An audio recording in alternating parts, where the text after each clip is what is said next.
up and then I'm gonna take it down. I'ma turn it up and then I'm gonna take it down. I'ma turn it up and then I'm gonna take it down. I'ma turn it up and then I'm gonna take it down. I'ma turn it up and then I'm gonna take it down. You are listening to Pizain's podcast. I'ma turn it up and then I'm gonna take it down. I'ma turn it up and then I'm gonna take it down. I'ma turn it up and then Welcome to another episode of Pizain's podcast. I am your host, Wizain the Pizain. As always, don't forget to follow, subscribe, download our podcast on all the various platforms you listen to your podcast on. Additionally, tell your friends, share us on social media, where you can find us on X, TikTok, and Instagram. Just search for Three Bozos or the Three Bozos podcast. Look for the three scary clowns wearing snazzy suits. That's us. And yeah, give us a follow, comment, let us know you're there. We really appreciate it. Well, to get things started, I have some news for everyone. Unfortunately, Wizain the Pizain will not be doing Pizain's podcast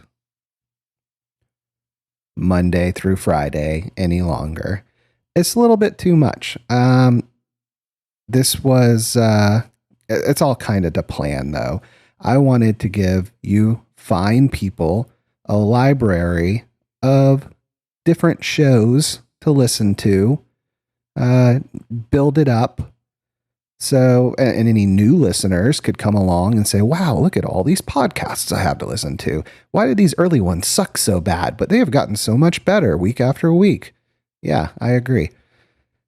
So the new schedule is I'm going to be doing 2 Pizain podcasts a week. I haven't decided on what day yet. So we're going to do that. It'll give me more to talk about. It's kind of tough every day trying to find new topics.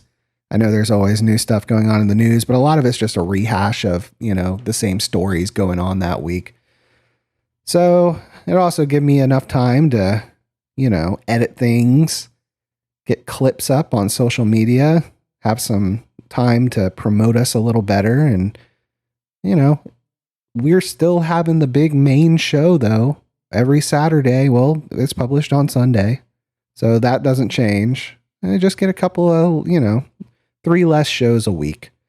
But hey, I'm only human. I can only do so much. So also in our near future, you might see a slight rebranding. Nothing too crazy. You're still going to know who we are from what you know us from now. It just might be a little tweak here and there. Maybe you'll see like some of the episode descriptions change. Maybe some taglines. I don't know. We'll have to see on that one. But yeah, we got some stuff coming through the pipeline. So yippee-yo, there you go. Having said that, on to the news. And it is a big news day today. I actually have probably too much to talk about. Just one story alone has at least half a dozen topics, and each topic, I could spend a lot on. Now that I've hyped myself up, I'm probably going to spend like 30 seconds on each and run out, have to fill for time. But Supreme Court has a lot of work to do and little time to do it with a sizable case backlog. Oh, no.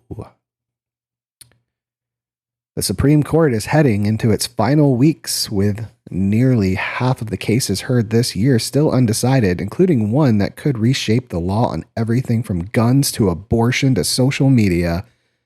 The justices are also still weighing whether former President Donald Trump is immune from criminal prosecution in the election interference case against him, more than a month after hearing arguments. The court heard 61 cases this term, and 26 remain unresolved, with some decisions expected Friday. So let's just jump right into this shit. Like a fucking trampoline, jump right into it. Like rescuing a baby from a fire, just jump right into it. And hopefully jump right out First one, presidential immunity. Donald Trump is arguing that former presidents are immune from prosecution for official acts they took in office, and that the indictment he faces on charges of election interference must be dismissed. The Supreme Court has previously ruled that former presidents can't be sued in civil cases for what they did in office, but has never weighed in on criminal immunity. The timing of the decision may be as important as the outcome. Trump's trial in Washington, D.C. may not take place before the November election, even if the court rule he is not immune. Oh my. Well, let's see. I think Mr. Donald J. Trump might be a little too big for his britches on this one. This is one of those not black and white, but gray area things. There are certain things that I believe a president should obviously be tried for criminally. But there are other things that they're kind of above the law on.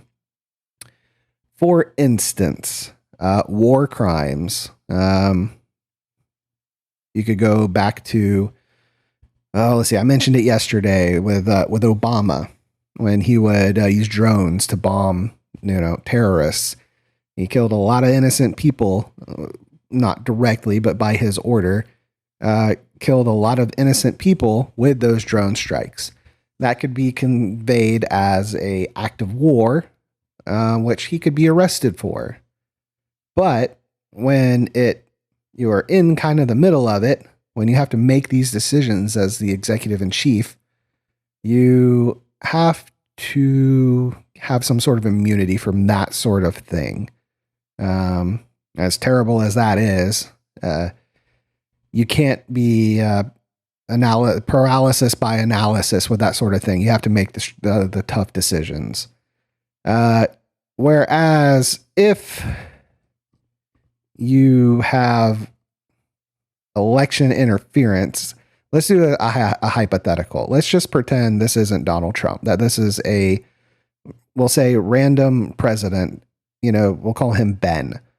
So Ben is in office. His term is up and he is going for re-election. Barry is beating him in the polls.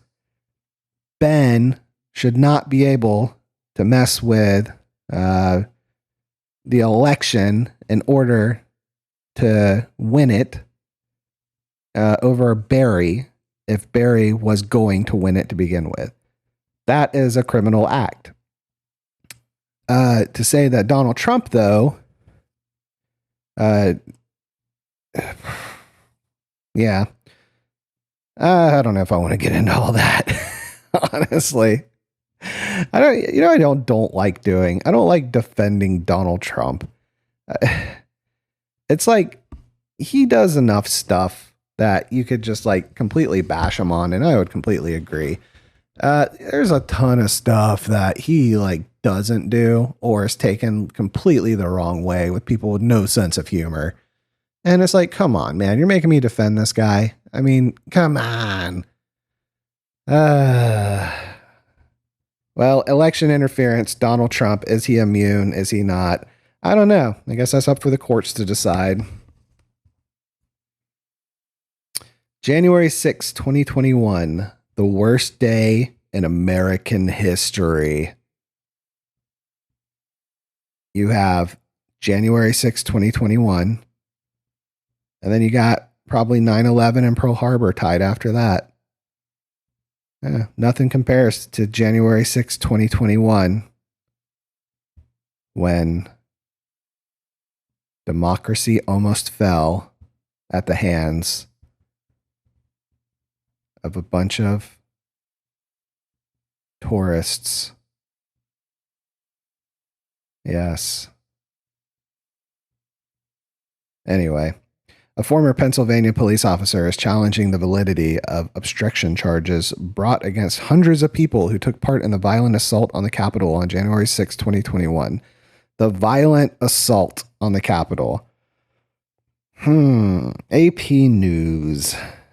Violent assault.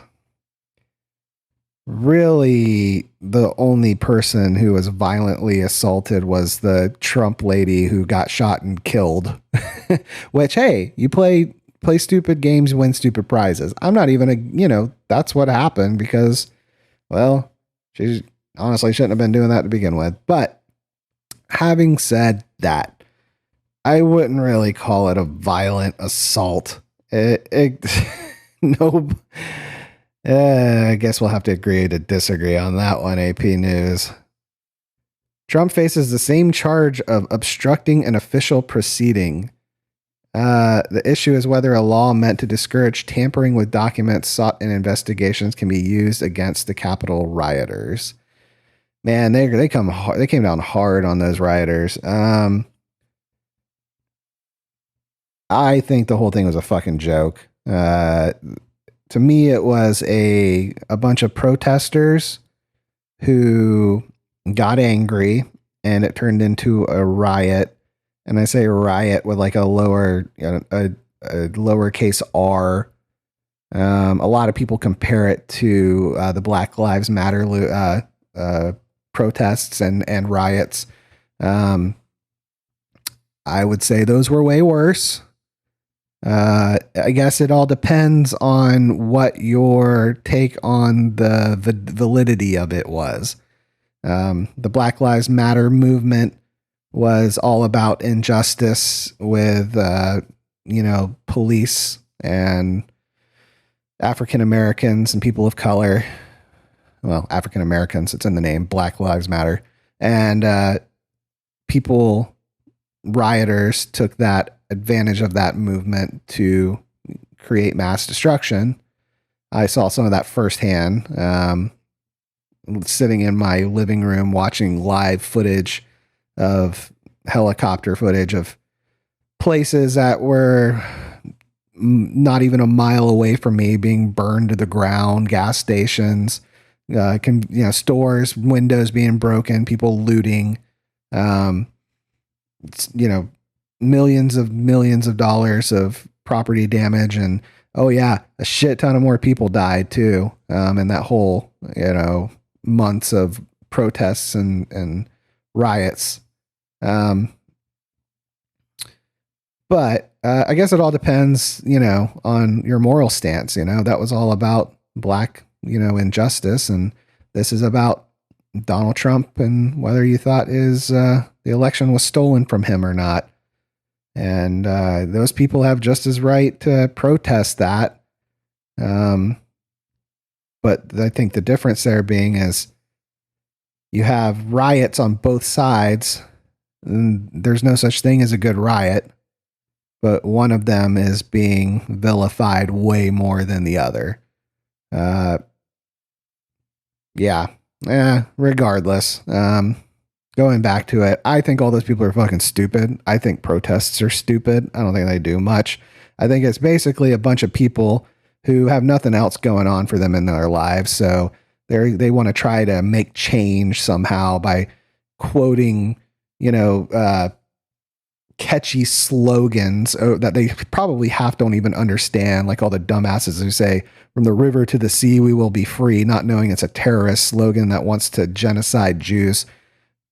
But saying all that, they're all, I find them all pretty stupid. They don't, like I said, they don't have nothing else going for them. It's a distraction from their own life.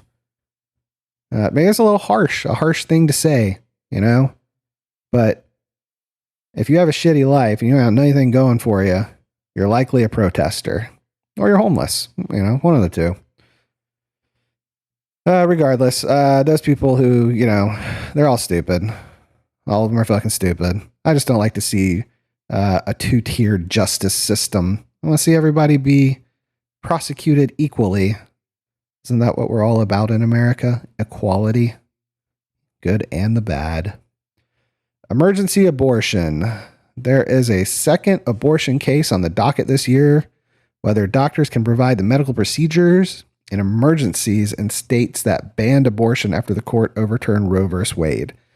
In a case out of Idaho, the Biden administration says abortion must be allowed in emergencies where a woman's health is at serious risk. The state argues that its strict abortion ban does allow abortions to save a woman's life and doesn't need to expand exceptions for health risks. Do I even want to touch on this subject? I am not. I'm going to pass on this one. Yeah. Guns. The justices are weighing whether to uphold a federal law that seeks to protect domestic violence victims by keeping guns away from the people alleged to have abused them. An appeals court struck down a law that prohibits people under domestic violence restraining orders from possessing firearms. That court found that the law violated the Second Amendment right to keep and bear arms following the Supreme Court's 2022 ruling that expands gun rights and changed how courts are supposed to evaluate gun restrictions. So, yeah, did they commit a felon? Or did they commit a felony? Because last time I heard, if you had a felony, you couldn't legally own a gun. So if you're a felon,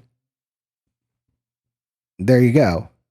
Domestic violence, if it's not a felony, then they should be able to have a gun. It's just as simple as that. This seems like an overreach of the government to me, and it's bullshit. So, yippee-yo, there you go. Homelessness. The most significant Supreme Court case in decades on homelessness centers on whether people can be banned from sleeping outdoors when shelter space is lacking. San Francisco, of course it's San Francisco. Fucking San Francisco. That place like such a shithole now. Like, literally a shithole. You can't walk without stepping in human shit there. Why are they so much worse than everywhere else in the country for homelessness? California already kind of sucks. Doesn't kind of suck. It really sucks. San Francisco is on a whole nother level of suck. It's like, hey, rest of California, hold my beer. I'll show you how much we suck. Fucking San Francisco. Jeez. Whatever. Banned from sleeping outdoors. Okay. Where are they going to go, though? Shelter space is lacking. Where are they going to go if they're banned from sleeping outdoors? What's the solution there? Yeah, come up with a solution, and maybe they won't be doing that. Bump stocks. Ooh, this one's a juicy one. The Trump administration banned bump stocks, a gun accessory that allows rapid fire like machine gun after they were used in the deadliest mass shooting in modern U.S. history. The ban is being challenged by a Texas gun shop owner who says the Justice Department was wrong to reverse course and declare them illegal machine guns after the 2017 Las Vegas massacre. The Biden administration argues banning them after the shooting that left 60 people dead was the right call. Well, all right. I really like conspiracy theories. I think they're fun. I do. A lot of them are wacky. I think my favorite conspiracy theory is Hollow Earth. I think it's really cool that the whole, there's a secret society or a secret civilization that lives in the middle of our, planet. And we're the weirdos who live on the outside. And then there's this utopia. And you should really look into the Hollow Earth thing. It's funny, honestly, too. If all the conspiracy theories that could be real, I hope that one's real. Obviously, it's not real, but it would be really cool. Having said that,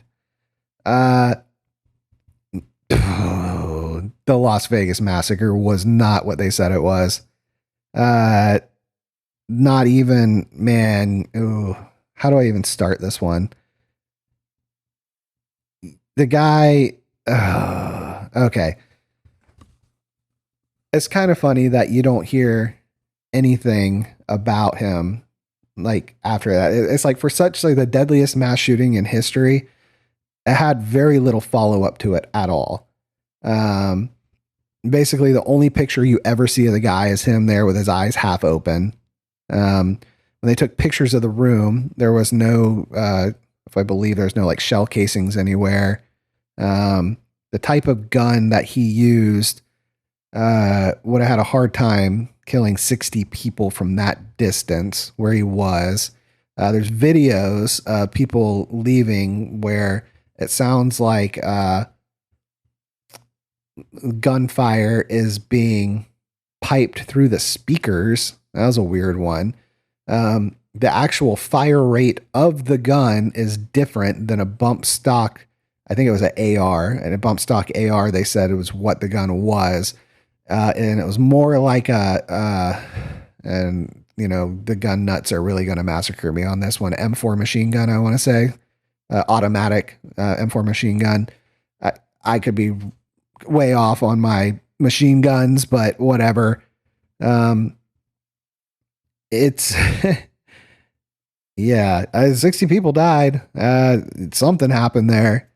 Not what they said happened though. I've heard things, everything from if you want to get really cynical about it, the government did it so they could push gun legislation, which got the bump stocks. That's all they could do is get bump stocks off, you know, the out of people's hands. Though I think the one I heard was, what was it? Like it was a sting.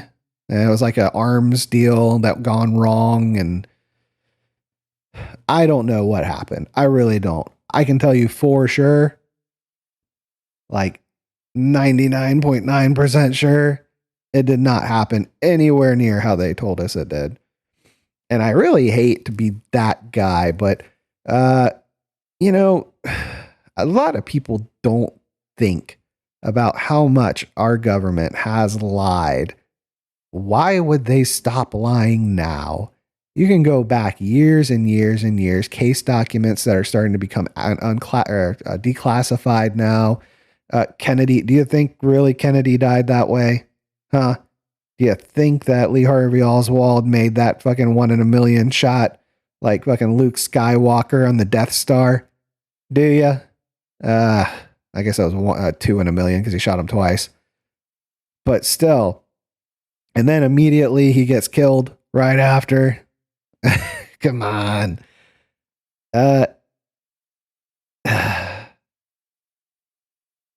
Yeah, that's part of the reason I hate our government in general. You know, it's probably why I'm libertarian.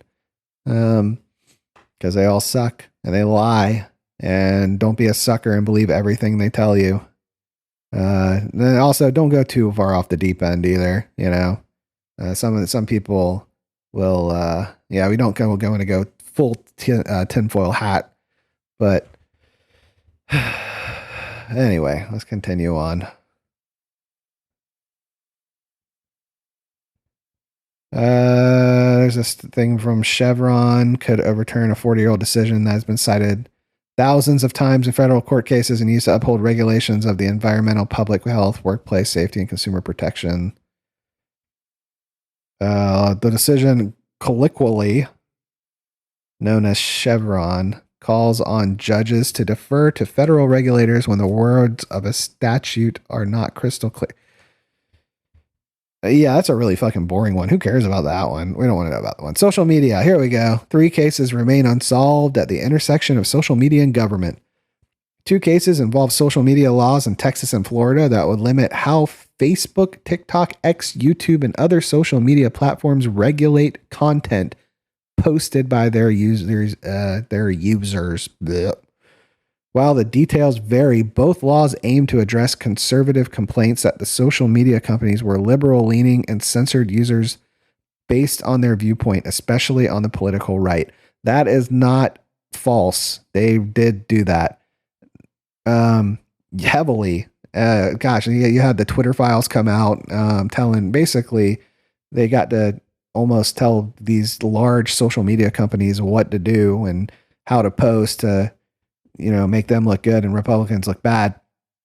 Um, but this is where you come into where these companies get like this and they have so much influence. Is it still the rights of a private company, or is it in the general interest of the public? To me, that is kind of one of those things where like half of me is, it's their business. They should be able to do whatever the fuck they want. But the other half of me is like, they're influencing elections in a negative way. It's not a fair way that they're influencing elections. I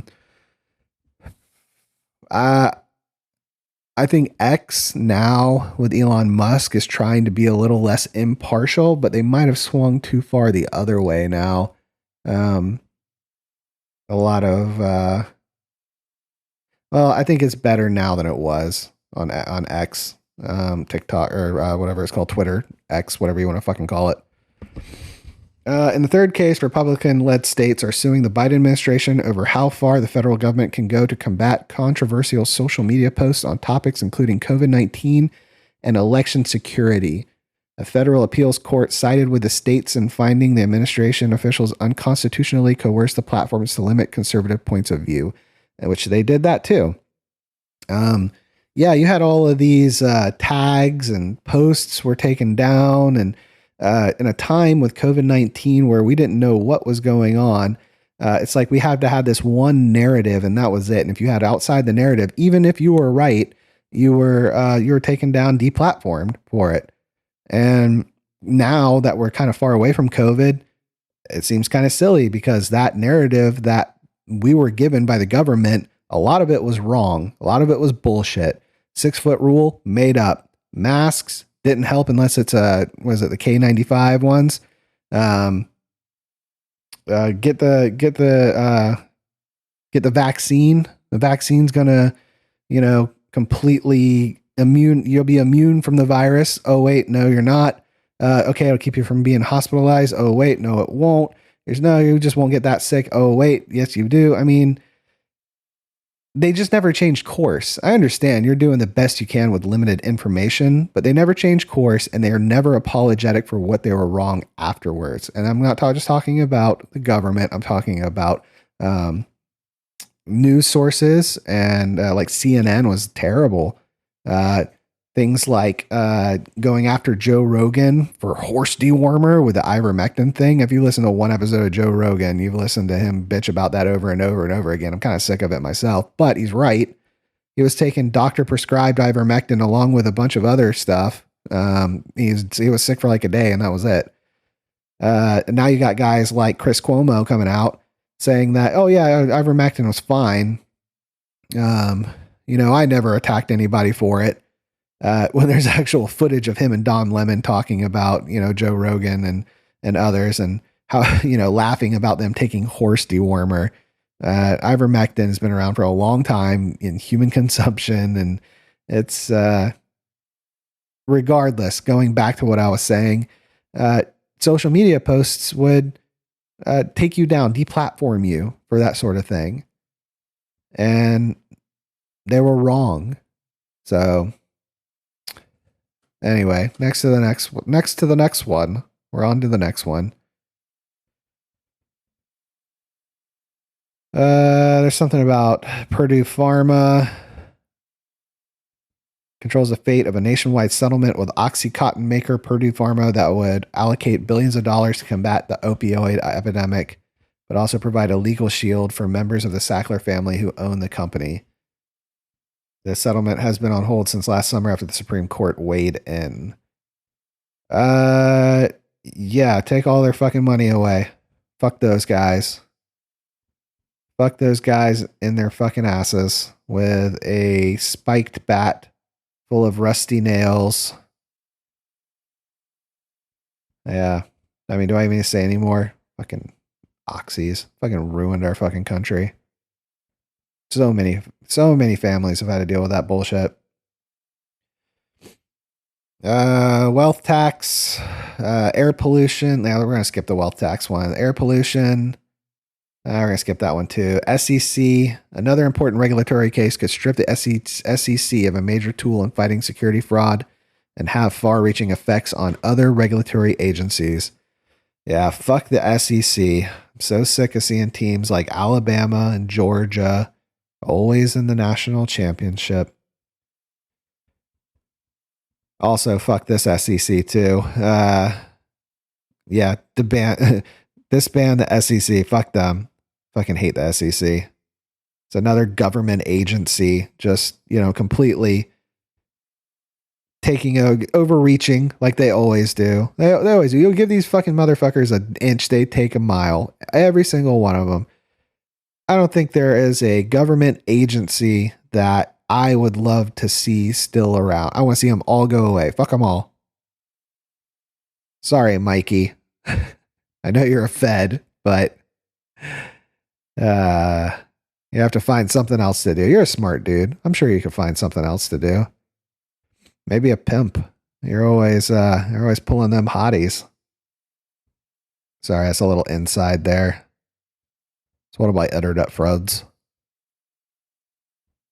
Anyway, that's it on the Supreme Court rulings. There's a lot of shit, a lot of important shit that they have to get to. Literally every hot topic, hot button topic in the country. And they got a lot of stuff to do here. Let's move on to something else. This is from CBS News. Newly deciphered manuscript is oldest written record of Jesus Christ's childhood, experts say.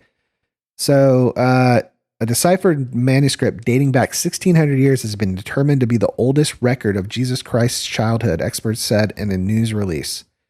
The piece of papyrus, I can never say that word. Papyrus, I think that's it, has been stored in a university library in Hamburg, Germany for decades. The document remained unnoticed until Dr. Lajos Burks. I'm terrible with names. If you haven't noticed this by now, I fuck up every name. It could be like, it's like that Keenan and Kel skit. Hey, Ron. Where are you, Ron? You mean Aaron? Don't you get up with me, son. That's me. That's me trying to pronounce anybody's fucking name.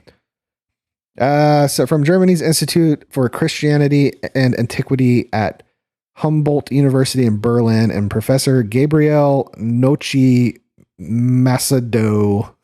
See, there I go again. Anyway, the earliest surviving copy of the Infancy Gospel of Thomas, a document detailing Jesus Christ's childhood.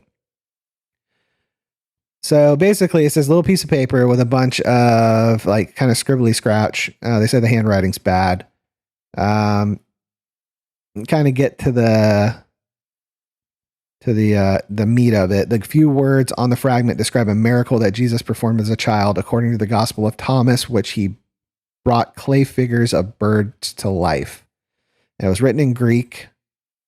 And they're basically trying to say it was a training, a training exercise for young people in the ministry.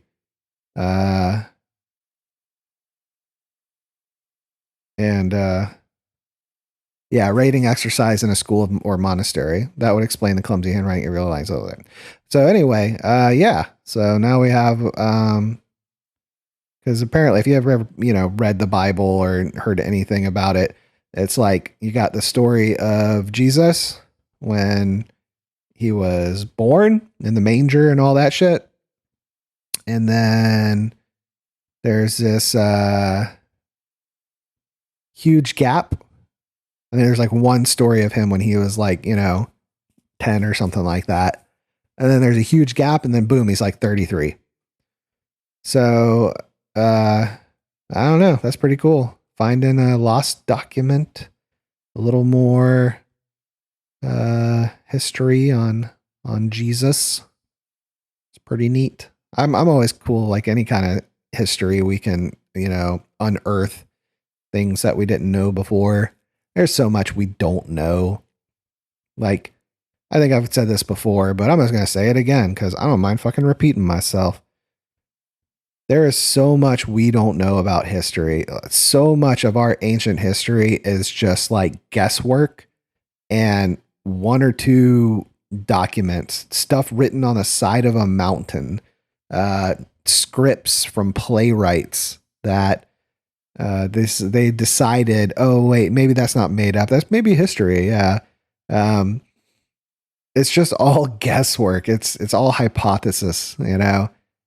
But it's cool though, you know. I love history. I love old shit. All right. Here's one mapped. The income needed to live comfortably in every U.S. state. So, as I don't need to read the story, but I'll just go towards like some of the highlights. Since I live in Florida, they say you need $93,000 a year to live comfortably. Now, comfortable was defined as the annual income required to cover a 50-30-20 budget. 50% to necessities, 30 to just fun money, and 20 to savings. So they say 93,000 in Florida. We'll go over to Texas because that's where Brooksy Boy's living. They say 87,000 there. He's saving some money. So the lowest is West Virginia, 79,000. If you could find a nice spot in West Virginia where you're not around the cousin fucking hill people, but you could have, it's beautiful there. You could have like your own big plot of land and not for a lot of money. It's the lowest in the entire country. The highest is Massachusetts. You have to make $116,000 a year to comfortably live in Massachusetts. California is not far behind that with 114,000, and New York's 112,000. So you gotta be a rich motherfucker to live in those states. Rich as fuck. So, yep. There you go. Where you want to live. I recommend not California, New York, or Massachusetts. Colorado's kind of high too, 103,000. Washington, 106,000. Oregon, 101. Smurf, you're fucked, dude. $101,000 a year to live there. See ya. That's another one of my internet friends.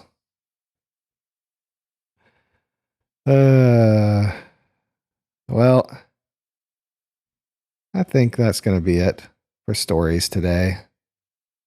So, like always, we are going to end on a day in history.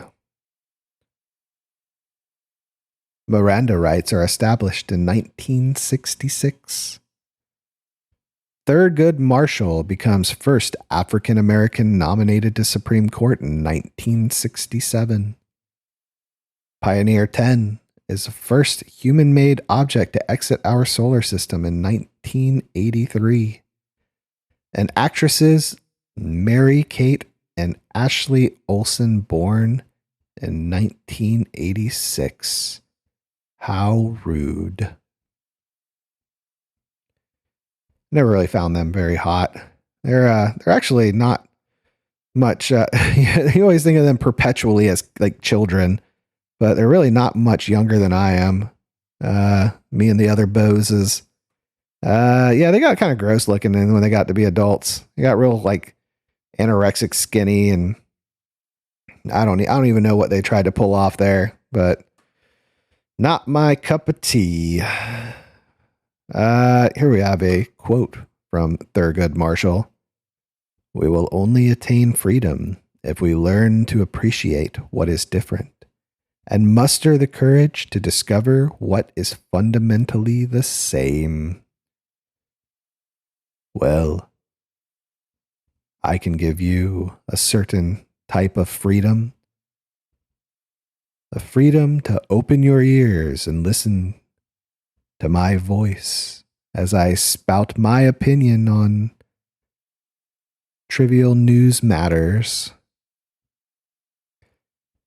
And hopefully you appreciate my different take on the daily stories that inundate our lives through various media consumption, and muster the courage to discover what is fundamentally the same.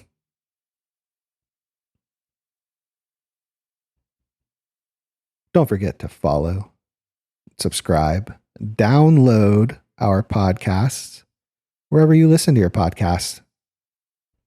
Three Bozos, Pizain's podcast.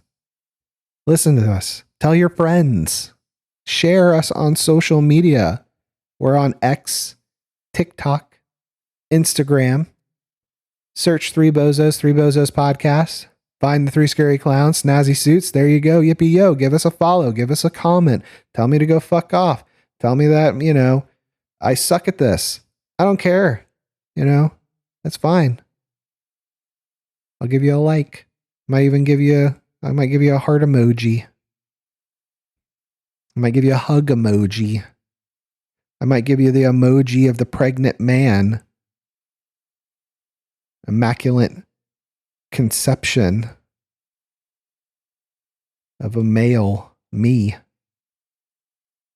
Because you impregnated me with your fuck you comment. Oh, yes, things got silly tonight. Well, I am not going to have a Pizain's podcast tomorrow.